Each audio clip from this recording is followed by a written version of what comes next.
nagkaroon ka ng revelation about Him, there will be a revolution. Magkakaroon ng transformation sa iyong buhay.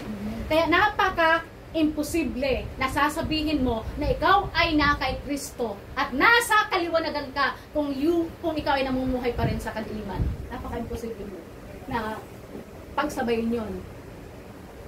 Kung totoong nasa kaliwanagan ka, kung totoong ikaw ay Kristiyano, siya ang ating kaliwanagan, you will never live in darkness. Hindi ka mamumuhay na nasa kadiliman. Hindi po yung gifts ang tinitingnan sa atin, yung ating gifts na mayroon tayo, hindi yung talent natin, kundi ang tinitingnan ng Panginoon Diyos sa atin, kung talagang totoo kang Kristiyano, is the fruit na mayroon tayo, the fruit of the Holy Spirit. Kailangan makita, you have to live out your faith. It is not the profession of your faith that matters. It is how you live out your faith. Paano mo maisasabuhay yung pananampalataya na sinasabi mo. So when we approach Him, He transforms our weariness in strength. At sinasabi po sa Isaiah 40:31, He promises that those who hope in the Lord will renew their strength. They will soar on wings like eagles. So yun po ang pangako ng Panginoong Jesus sa atin. So another one, the invitation to take His yoke. So Jesus then speaks about taking His yoke upon us. Ano po yung yoke na tinatawag? Ito po yung pamatok na nilalagay sa baka. Yan po yung yung pamatok na yan. So yun pong pamatok na yan, yung isa pong baka dyan, ayan po ay bumasa ng bihasa na yan sa pag-aararo. So, ang isang baka dyan na hindi pa yun, wala pa yung alam. Wala pang training. So, iyon po yung pinapartner sa isang baka na marunong. Para yan po ay matuto. So, yung yoke na yan ay pinag-iisa sa dalawang baka.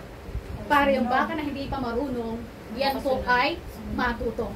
Susunod mo yan doon sa marunong na baka. So, ang invitation po to take His yoke. So, sabi dito, Jesus then speaks about taking His yoke upon us. So, ang imagery po na iyan of the yoke is very significant. So, ano ba yung ating tinatawag na yoke? Ito po yung tool used to join two animals. Yung pinakita ko po sa inyo, together for work. So, ito po ay nagsisignify siya ng partnership. So, ibig sabihin, you want to succeed in life, you need partner. At ang partner mo ay ang Panginoong Jesus. Hindi yung tao ang magiging partner mo. Laging ang partner mo lagi ay ang Panginoong Jesus. So, when we take on the yoke of Christ, we are entering into a partnership. Sabihin, you are surrendering to Him everything because you know that He alone can help you overcome whatever trials, whatever situation that you are facing in life. He will be the one who will teach you to and will guide you. Siya ang magtuturo sa iyo. Siya ang mag-guide sa iyo. So, ang kailangan natin ay partner. At ang partner na yan ay ang Panginoong Jesus. So, we are entering into partnership with Him. Yun ang invitation niya sa atin. Take my yoke. Bakit ka makikipag-partner sa hindi kayang magturo sa iyo ng tama? So, ito po ay invitation to surrender everything to Him. And to be partner with Him. So, unlike the heavy yokes of the world, which demands performance and perfection, Jesus' yoke is easy. Kasi ikaw ay susunod lang sa Kanya eh. Tinuturuan ka, susunod ka sa Kanya. So, napakadali. Ang kailangan lang natin is sumunod sa Kanyang pinagagawa sa atin. So, His burden is light because He carries the heaviest part of us. The heaviest part for us. Siya ang, kumbaga sana yung lahat ng kabigatan, siya ang magdadala. Tinuturuan ka lang, susunod ka lang. So, mahihirapan ka kapag ka hindi ka sumunod. Hindi po ba? So, kapag ka sumunod ka sa Kanya, hindi mahihirapan. So, yun po ang ino-offer sa atin ng Panginoong Jesus. So, yan po ang yoke na tinatawag. Ito pong isa ang mas marunong. So, para maturuan yung isa, kailangan niya sumunod. Iisang yoke, susunod ka sa Kanya, yung partnership. At kapag kayo nakapag-partner sa marunong, makipag-partner tayo sa Panginoong Jesus, mapapagaan ang iyong buhay. Matututo ka. So, we need to surrender to Him everything. So, we need to learn from Him. So, Jesus invites us to learn from Him For He is gentle and humble in heart. So, ang mundo kapag ka ang kapartner mo ay ang mundong ito, ano eh? Mas mabigat. Mas mabigat eh. Ikaw ay ano eh, expect ka na, ang tagal mo namang matuto. Bakit ganyan ka? Hindi ba ano, hindi mo ba yan magawa ng ayos? So, pero ang Panginoon Jesus, ano, inuunawa ang ating kalagayan. He is gentle. He is humble in heart. Tuturuan ka ng maayos. So, in a society that often values strength and assertiveness, Jesus redefines power to humility. Yun po ang tinuturo sa atin. Gusto mo na maging successful? Be humble. Yes. Di ba? Yun ang tawag po sa atin. Dito, pagka sinabi, gusto mo makilala, gawin mo yung best mo. Makikilala ka ng mundo ito. Pero ang Panginoong Jesus, ang tinuturo sa atin, gusto mong maging ano, gusto mong makilala, gusto mong maging matagumpay, be humble. Sumunod ka sa atin. Yun po ang requirement lamang ng Panginoong Jesus sa atin. So as we walk alongside Him, we learn His ways, we discover that true strength is found in surrender, and true peace comes from obedience to His will. Gusto mo ng ano, gusto mo ng katagumpayan, sa Kanya mo matatagpuan. Gusto mo ng kalakasan, then surrender everything to Him, and He will empower you. Paano mo pupunuin ang isang baso na puno na ng tubig? So you have to empty yourself. Surrender to Him everything. Amen. Kasi minsan pagka sinabi mo, hindi, alam ko na yan eh. Alam ko, paano ka pa pupunuin ng Panginoon Diyos? Hindi na. Kasi sabi mo, ano na eh, puno-puno ka na. What for na ikaw ay pupunuin ng Panginoon Diyos kung sinasabi mo na hindi mo siya kailangan dahil punong-puno ka na? Di po ba?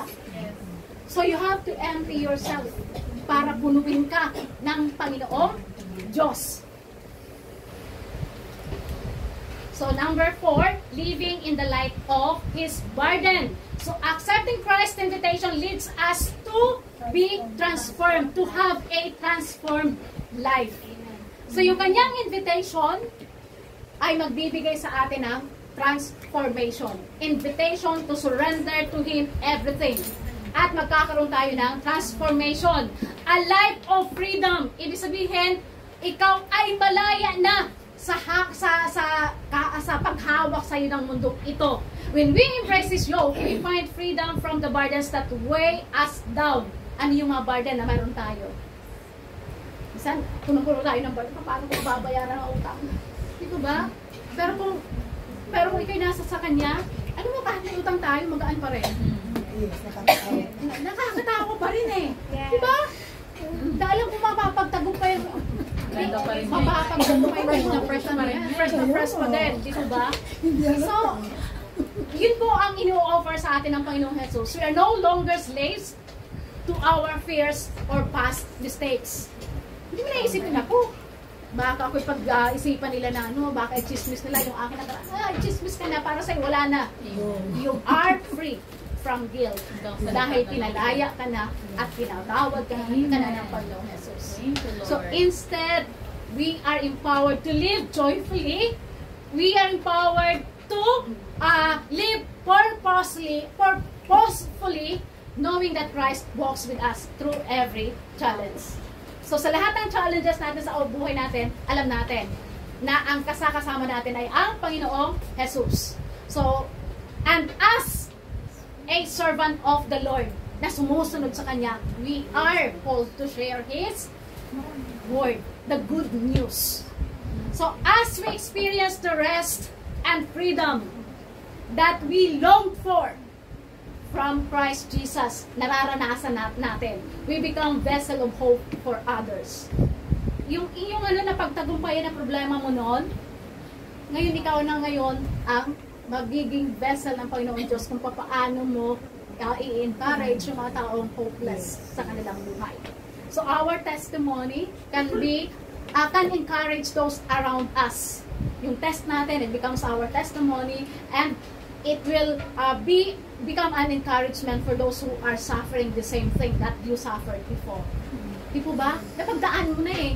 So alam mo na kung paano mo i-share at paano mapapagtagumpayan ng mga taong nasa paligid mo at mga taong nangangailangan ng presensya ng Panginoon Diyos ang testimony mo.